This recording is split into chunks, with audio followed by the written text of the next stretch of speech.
Few sections back, we tried to configure the home route with a root route by giving route path is equal to /. In the current application, it is not there.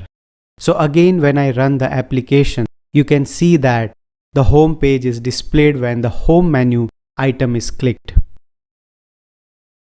Now there is a useful component React Router offers named redirect, which is very handy in this kind of situation.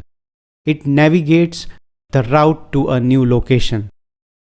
Let me just import the redirect here. Now I'm going to say route exec is equal to path, the /.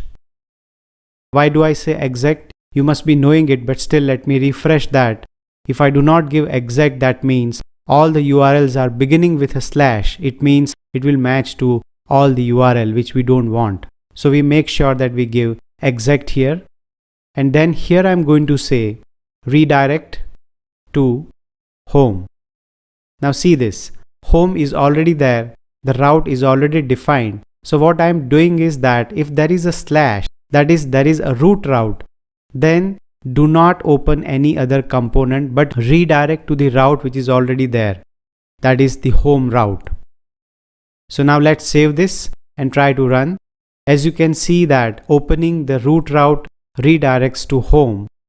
Redirect can be used in various situations to force a route to switch. For example, like in error condition, or let's say if you have a valid login, then open the regular route.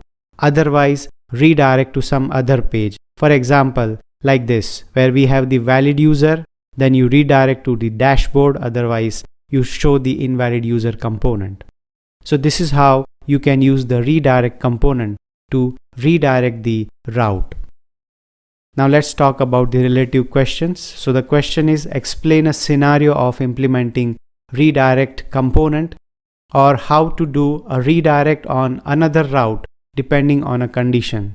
So I will just show you a small snippet like this one, where you have a state called valid user, and then if that is true, I'm using the ternary operators here, question mark and colon. So if the valid user, that means if it is true, then it will redirect to, let's say, a specific dashboard component. Otherwise, I am opening the invalid user component. So this is a kind of scenario where this redirect can be very useful.